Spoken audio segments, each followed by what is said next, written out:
বাবা পাড়াপড়শির সান্ত্বনা পেয়ে নিজে হাতে মাধবীর শেষকৃত্য করলেন গোবিন্দ ঘোষ। শেষকৃত্য করে ঘরে ফিরে এসে তার একমাত্র সন্তান তাকে নিয়ে তার দিন কেটে যায়। দেখতে দেখতে ছেলের বয়স হলো 5 বছর। 5 বছরের সন্তান কিন্তু মাতা পিতাকে চিনতে শেখে।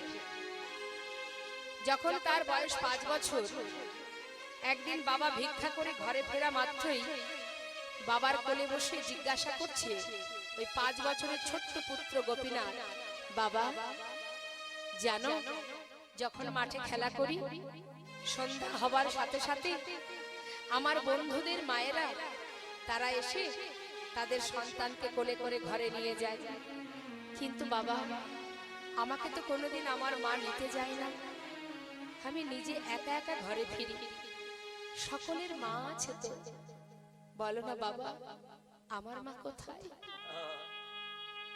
গোবিন্দ ঘোষ সন্তানকে বুকের মধ্যে জড়িয়ে ধরে বলে, ওরে আমি তো আছি, দুঃখ করিস না বাবা, আমি তোর কোনো দুঃখ রাখবো না, কোনো কষ্ট রাখবো না। 5 বছরের শিশু তো বাবা, সে তো অত শত বোঝে না মা। বারবার একই প্রশ্ন, বাবা সকলের তো মা আছে, আমার মা কই? আমাকে খাওয়ায় না, আমাকে ঘুম পড়ায় না, বলো না বাবা মা কোথায়?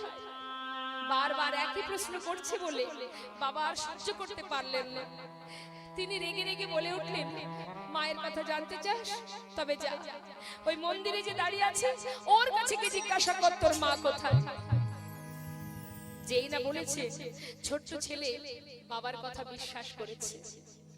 বাবা যেই না গঙ্গা স্নানে চলে গেছে মা, ঠিক সেই সময় 1 পা 2 পা করে মন্দিরে প্রবেশ করে বিগ্রহ গোপীনাথের পাশে বসে করজোড়ে পুত্র গোপীনাথ বলছে, জানো গোপীনাথ, বাবা বলল তুমি নাকি জানো আমার মা কোথায়? ও গোপীনাথ বলো না আমার মা কোথায়?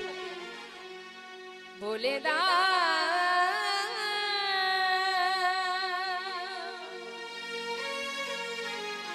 হে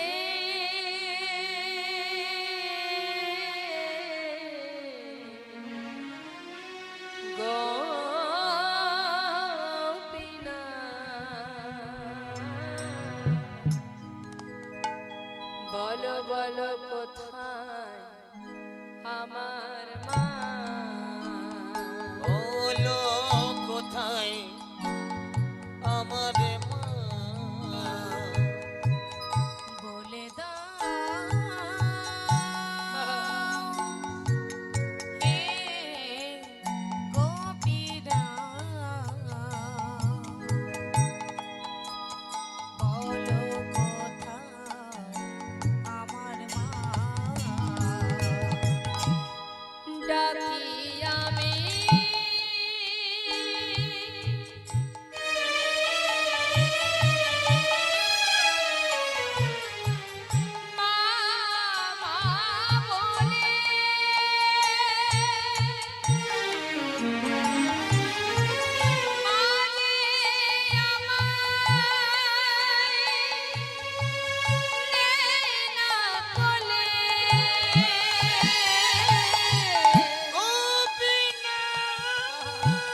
এদিকে গোবিন্দ ঘোষ সে গঙ্গা থেকে স্নান করে এসে ঘরে ফিরে এসে আগে নিজের পুত্রকে ডাকছে, গোপীনাথ গোপীনাথ কোথায় রে তুই বাবা, আমার কোলে আয়, কতক্ষণ তোকে দেখিনি। প্রত্যেকটা মাতা পিতাই তার সন্তানকে ভালোবাসে, কিন্তু বারবার ডাকা সত্ত্বেও সন্তানের কোনো সাড়া পাচ্ছে না দেখে ধীরে ধীরে ঘরের ভিতরে প্রবেশ করে দেখলেন যে বিগ্র গোপীনাথের সামনে বসে তার পুত্র গোপীনাথ মা মা বলে চিৎকার করে কাঁদছে। ছুটে গিয়ে সন্তানকে বুকের মধ্যে জড়িয়ে ধরলেন, জড়িয়ে ধরে বললেন, কাঁদিস না বাবা, কাঁদিস না। ওরে ও কোনোদিন তোকে বলবে না, ও কোনোদিন বলবে না তোর মা কোথায়। আমি বলছি আমি তোর মা, আমি তোর বাবা, তুই আমাকে মা বলে ডাক, আমাকে বাবা বলে ডাক। ও কখনো বলবে না তোর মা কোথায়। কাঁদিস না বাবা, ও ছাড়া যে আমার আর কেউ নেই রে, তুই কাঁদিস না, শান্ত হ, আমাকে মা বলে ডাক, আমাকে বাবা বলে ডাক। বলতে বলতে সন্তানের মুখের দিকে যেই না লক্ষ্য দিয়েছে, দেখছে পুত্রের বদন থেকে ঝলকে ঝলকে রুধির ঝরছে। চিৎকার করে উঠেছে, গোপীনাথ গোপীনাথ, না গোপীনাথ না, তুমি আমার সন্তানকে কেড়ে নিও না, তুমি তো সব কেড়ে নিয়েছো, আমার স্ত্রীকে কেড়ে নিয়েছো, সংসার কেড়ে নিয়েছো, আমার একমাত্র সন্তানকে কেড়ে নিও না। ও ছাড়া যে আর কেউ নেই গোপীনাথ, আমার আর কেউ নেই, কেড়ে নিও না।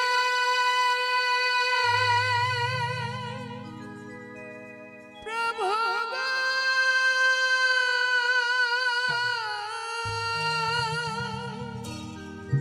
তুমি কেড়ে নিও না, তুমি যে ব্যথা রে তুমি কেড়ে আমায় ব্যথা দিও না। ছাড়া যে আর কেউ নেই গোপীনাথ, আমি তো বলিনি সংসার দাও, আমি তো কিছুই চাইনি তোমার কাছে, তবে বলো তুমি দিলে যদি পুত্র মোরে, কেড়ে কেন নিতে চাও, পারে না সহিতে প্রভু, কেন এত দুঃখ দাও। দিলে যদি পুত্র মোরে, তবে কেড়ে কেন নিতে চাও, পারি না সহিতে প্রভু গো, কেন এত দুঃখ দাও। যে বিষম বেদনা আমি সহিতে পারি না, দয়াময় যে বিষম বেদনা আমি আর সহিতে পারি না,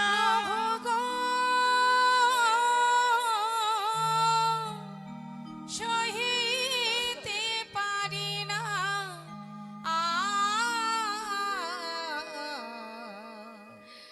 তুমি যে ব্যথা রে আমায় ব্যথা দিও না। চলে গেল। চিরতরে সন্তান পিতাকে ছেড়ে চলে গেল, প্রাণ হারালো গোপীনাথ। নিজে হাতে সন্তানকে নিয়ে গঙ্গার ঘাটে মাটি খুঁড়ে সমাধি দিল পুত্রের।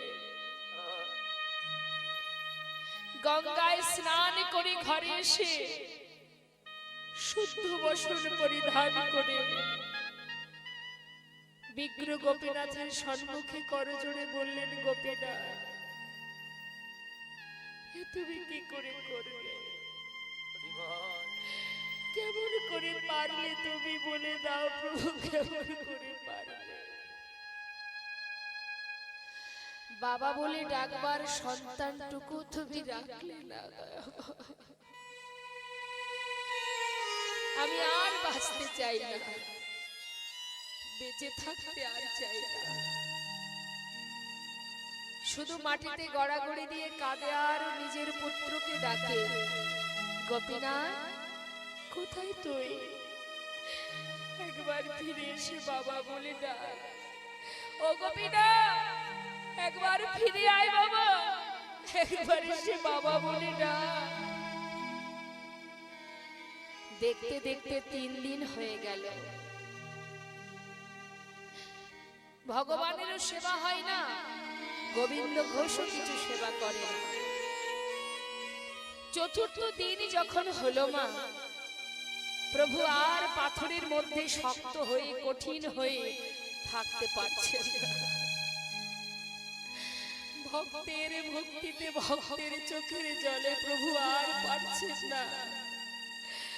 কঠিন পাথর থেকে সচল মূর্তি ধারণ করে নিজে স্বয়ং পুত্র সেজে 1 পা 2 পা করে সে ডাকছে, বাবা বাবা। কে? আমি তোমার পুত্র গোপীনাথ। আমার পুত্র? না না, সে তো মারা গেছে। কে তুমি? আমি তোমায় চিনি না, আমি আর কারোর বাবা নই। তুমি কে? চলে যাও, আমি চিনি না তোমায়। বাবা, এ জগতে কারোর যদি 2টো সন্তান থাকে, তার মধ্যে যদি একটি মারা যায়, তবে কি বাবা আরেকটি সন্তানকে না খাইয়ে রাখে? আজ 4 দিন হলো তুমি আমায় কিচ্ছু খেতে দাওনি। আমি যে আর পারছি না, আমায় খেতে দাও বাবা। ও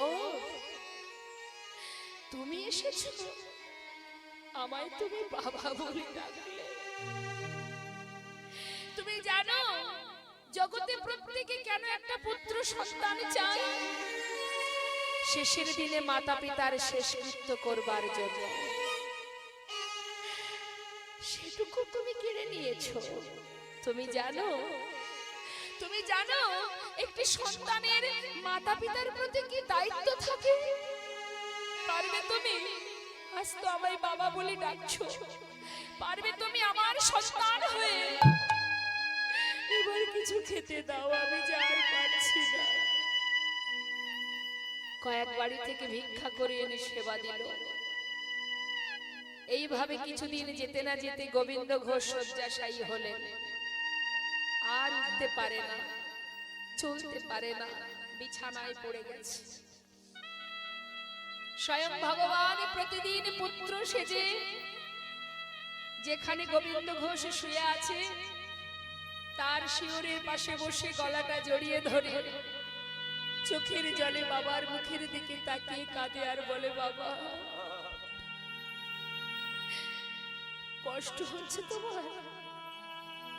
না রে, আমার যে অন্তিম সময় এসেছে, চলে যাবার সময় এসেছে রে। কাঁদিস না গোপীনাথ। আজ স্বয়ং ভগবানও কাঁদছেন মা। গোবিন্দ ঘোষের কিন্তু আর কিছু মনে আসছে না, সব বিস্মরণ হয়ে গেছে, কিছুই মনে পড়ছে না। ভেবেছে এটা তার নিজের পুত্র, স্বয়ং ভগবান যে বসে আছে পাশে সেটা তার আর মনে আসছে না। ভেবেছে নিজের সন্তান। বলছে, গোপীনাথ বলো বাবা, যাবার আগে আমাকে একটু চরণামৃত এনে দিবি? দেব। সচরণামৃত পান করালেন। গোপীনাথ বলো বাবা, আমার শিয়রের পাশে 1 জোড়া করতাল আছে, যাবার আগে আমাকে একটু নাম শোনাবি বাবা? শোনাবো, এক্ষুনি শোনাবো। করতাল হাতে নিয়ে আজ ভগবান পুত্র সেজে গোবিন্দ ঘোষের চারিপাশে ঘুরে ঘুরে হরিনাম করছে, করতাল বাজিয়ে চোখের জলে বুক ভাসিয়ে কাঁদছে। হরে কৃষ্ণ হরে কৃষ্ণ কৃষ্ণ কৃষ্ণ হরে হরে হরে রাম হরে রাম রাম রাম হরে হরে হরে কৃষ্ণ হরে কৃষ্ণ কৃষ্ণ কৃষ্ণ হরে হরে হরে রাম হরে রাম রাম রাম হরে হরে হরে কৃষ্ণ হরে কৃষ্ণ কৃষ্ণ কৃষ্ণ হরে হরে হরে রাম হরে রাম রাম রাম হরে হরে হরে কৃষ্ণ হরে কৃষ্ণ কৃষ্ণ কৃষ্ণ হরে হরে হরে রাম হরে রাম রাম রাম হরে হরে হরে কৃষ্ণ হরে কৃষ্ণ কৃষ্ণ কৃষ্ণ হরে হরে হরে রাম হরে রাম রাম রাম হরে হরে। আমরা ভক্তের মৃত্যু পর্যন্ত যাব না, কারণ আমাদের আগামী দিনও এখানে হরিনাম কৃষ্ণ নাম হবে, হরিবাসর আছে। তাই আমরা চাই না যে ভক্তের মৃত্যু পর্যন্ত আমরা যাই, আমরা মৃত্যু চাই না। কিন্তু লীলা যেহেতু আমাদের শেষের দিকে, তো আমি এখানেই ভক্ত আর ভগবানের লীলাকে বিশ্রাম রাখবো। কিন্তু মুখে আপনাদের একটু বলেই দিই, স্বয়ং ভগবান নিজে ভক্তের জন্য আজও পিণ্ডদান করে যাচ্ছেন। যারা অগ্রদ্বীপে যাননি, যাবেন, দর্শন করে আসবেন।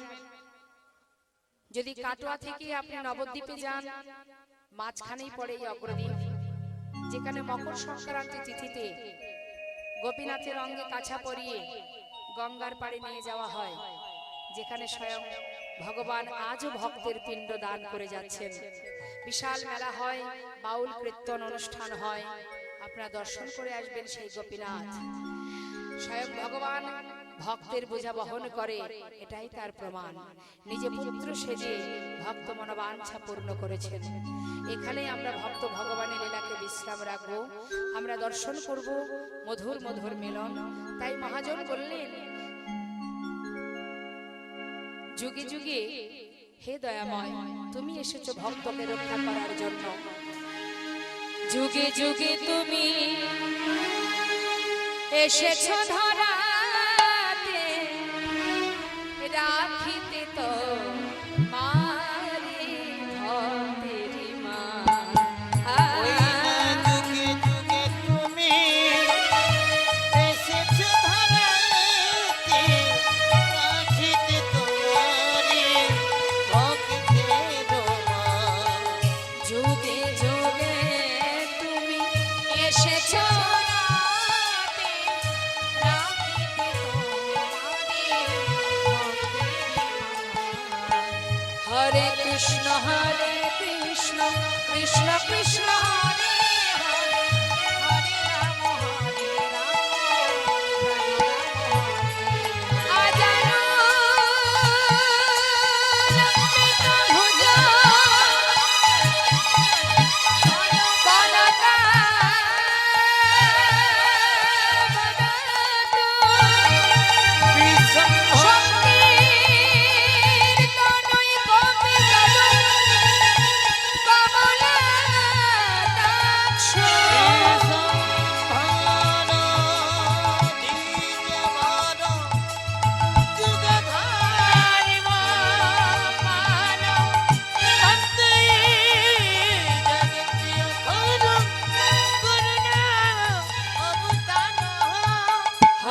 কৃষ্ণ হরে কৃষ্ণ নিতাই গৌর হরি বল।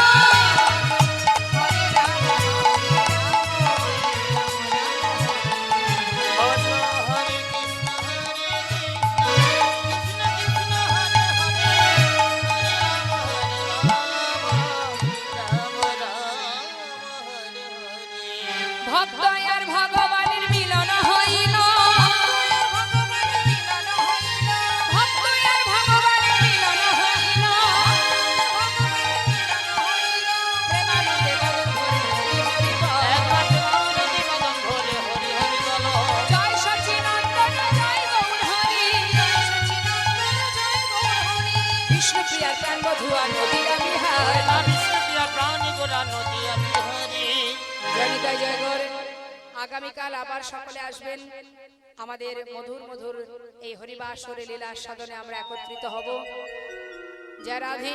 চলুন আমরা আগামীকাল লীলা সাধন করব রাত্রি 8 ঘটিকায়।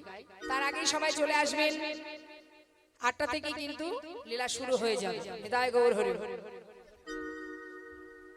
সবাই মিলে একবার দুটি বাহু তুলে নিতাই গৌর হরি বল, নিত্যানন্দ বল, শ্রী অদ্বৈত বল, শ্রী ভাস্করাধারের বল। নিতাই গৌর হরি বল, নিত্যানন্দ বল, শ্রীঅদ্বৈত বল, শ্রীভাস্করাধার বল। আচ্ছা, আমরা কাল অনেক ভজন শুনবো, আজ একটা ভজন করি, আমরা জয়ধ্বনি দেব সবাই মিলে।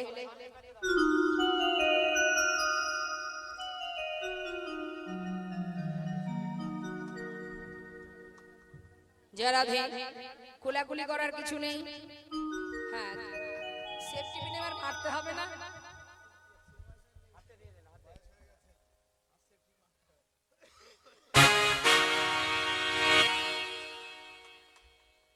জয় রাধে জয় রাধে।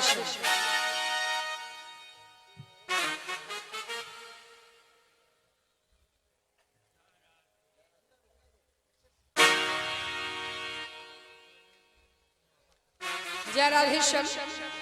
চলুন আমরা একটা বৃন্দাবনের ভজন শুনে নিই।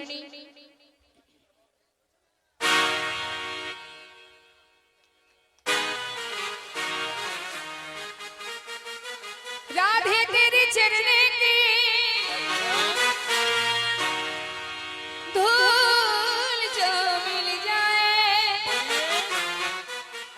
सच कहती हो राधे मेरी जन्म सफल हो जाए। अच्छा प्रेम से बोलिए राधा रानी की राधे राधे राधे राधे जप करो।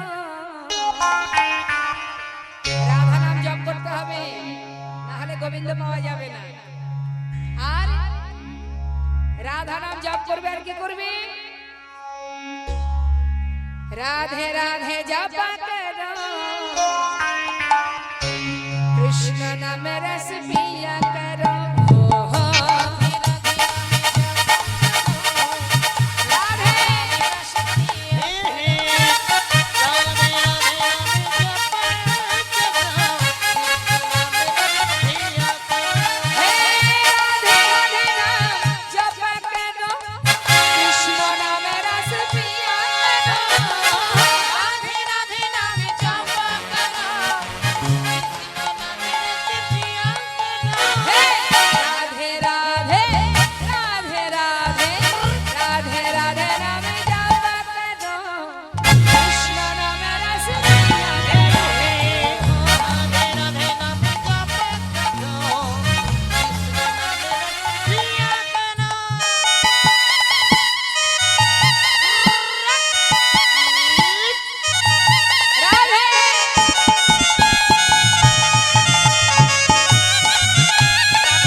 রাধারানী যিনি হলেন ভালা ভোলা সাদা সিধা যে রমণী সকলের প্রিয় রমণী, তাই সবাই মিলে আমরা তার চরণে মাথা নত করে প্রণাম করব। চরণে মে শিশ ঝুকায়া করো, রাধে রাধে নামে জপা করো।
वैष्णवे